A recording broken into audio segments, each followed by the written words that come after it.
Bonjour à tous et bienvenue sur Étoile Guidance. On se retrouve aujourd'hui les amis pour savoir quel est le changement important concernant le signe du Cancer en signe solaire, ascendant, Lune ou Vénus, et comme d'habitude, conservez uniquement ce qui vibre avec vous. Allons-y, c'est parti. Quel est le changement qui se prépare pour vous?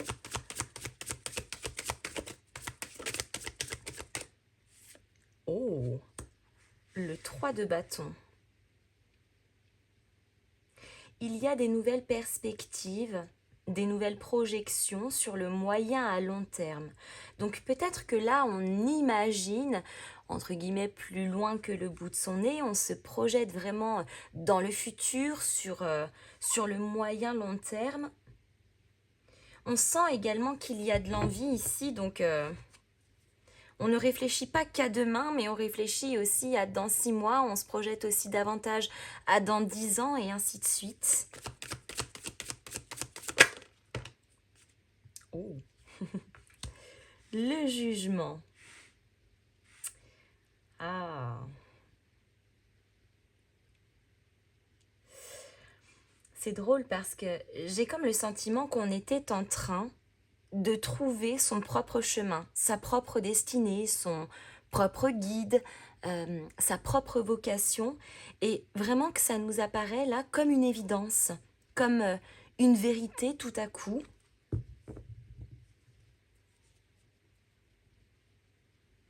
Oh, c'est très beau comme énergie.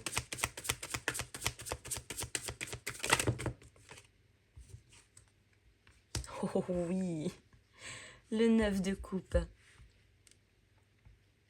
Et on y va, hein. En tout cas, c'est là où est-ce qu'on se dirige, vers cette forme d'accomplissement, vers cette forme de réalisation, alors encore une fois, qu'elle soit de soi-même, d'un projet, ou encore une fois d'un souhait ou d'un rêve. Waouh!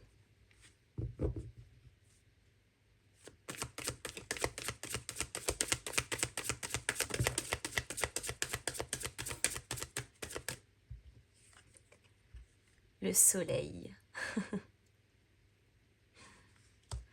Ouais, on trouve sa voie.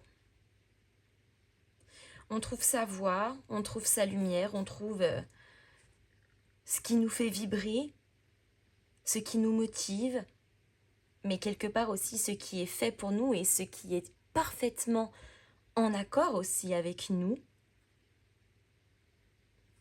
Quelles énergies, dis donc!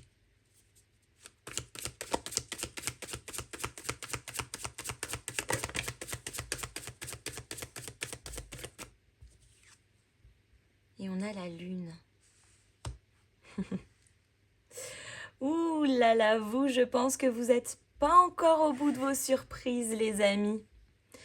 Il y a aussi d'autres choses qui est en train de se préparer pour vous avec cette lune. Alors, il se pourrait effectivement qu'au cours de cet été, il y ait beaucoup de ressentis, beaucoup d'émotions, beaucoup d'intuitions, comme ce sentiment vraiment d'être connecté à soi, aux autres, à la nature, hein, à ce qui nous entoure, etc. Mais avec cette notion de la lune, c'est comme si on avait lu le titre de la couverture du livre, ça nous intrigue, on se doute un petit peu de quoi ça va parler, si ça sera plutôt sentimental, si ça sera un bouquin plutôt concentré sur la psychologie ou encore d'autres choses, recettes de cuisine, bricolage, etc. Mais on ne sait pas encore exactement de quoi est constitué l'intérieur de ce livre.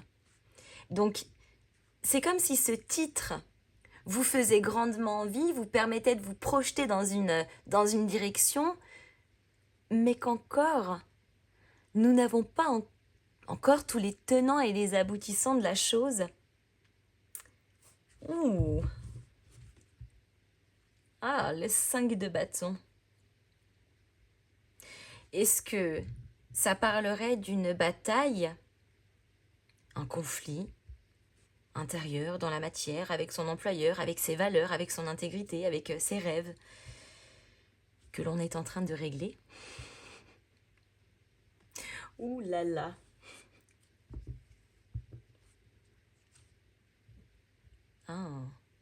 3 de coupe. Intéressant. L'apaisement d'une certaine forme de conflit émotionnel peut-être, ou de contrôle émotionnel. Mais en tout cas, intérieurement parlant, c'est très léger et c'est très aligné. Donc par conséquent, les amis, la boucle intérieure-extérieure, vous le savez maintenant, dans la matière, à un moment ou à un autre, tout s'aligne, tout devient clair, pour ne pas dire limpide, mais l'énergie est magnifique.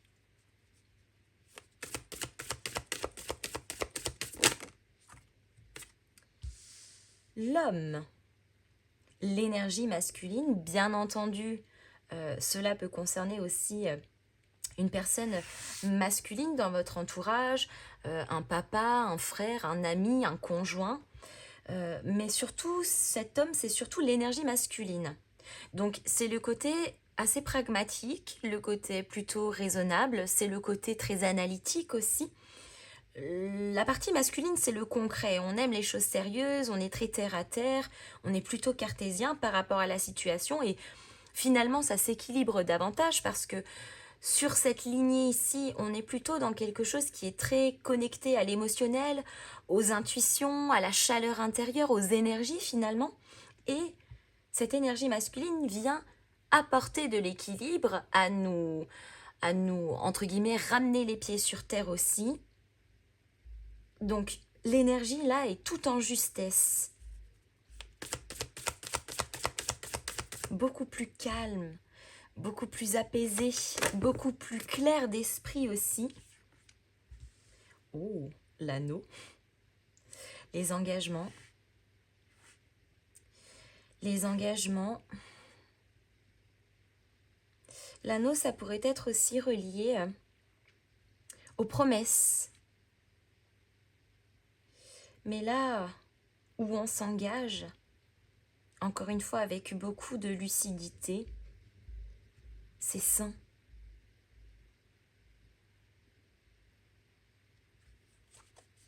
Alors ça pourrait peut-être bien évidemment une proposition qui est importante pour vous et qui d'une manière ou d'une autre vous engage émotionnellement dans la matière, dans vos perspectives.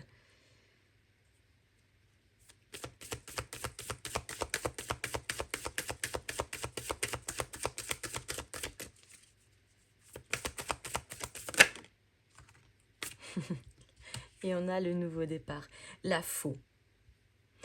Il y a la fin d'un cycle qui est en train de s'effectuer ici pour justement en démarrer un nouveau, de manière à construire, à faire grandir, à faire pousser, pour pouvoir ensuite récolter les fruits que l'on a semés jusqu'à maintenant.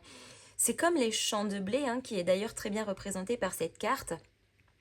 C'est-à-dire qu'on a planté les petites graines, on est là, on attend que ça germe, ça pousse.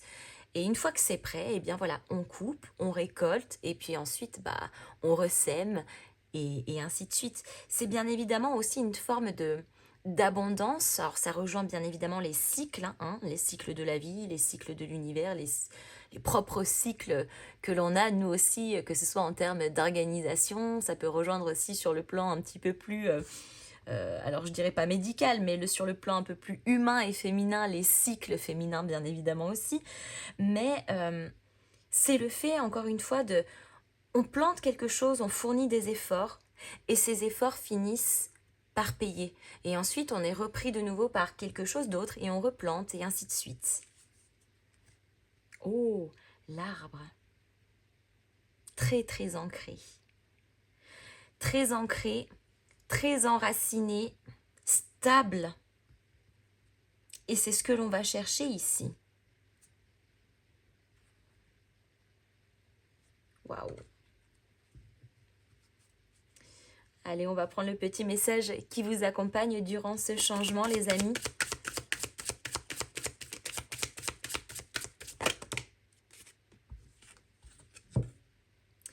La guérison. Le temps et l'amour guérissent toutes les blessures. Prends soin de toi avec patience. Oui, parce que on sent effectivement, alors peut-être que la notion de guérison, c'est par rapport à cette notion de bataille, de conflit, voilà, mais on sait faire preuve de patience, on projette ici voilà, ce quelque chose bien plus en accord, bien plus aligné, bien plus dans le bien-être finalement. Waouh! Les amis, je m'arrête ici. J'espère que cette guidance vous aura plu. N'hésitez pas à me mettre vos petits pouces en l'air, à me faire vos retours dans les commentaires, à booster et à partager cette vidéo. Et en attendant, je vous fais à tous de gros bisous et je vous dis à très bientôt.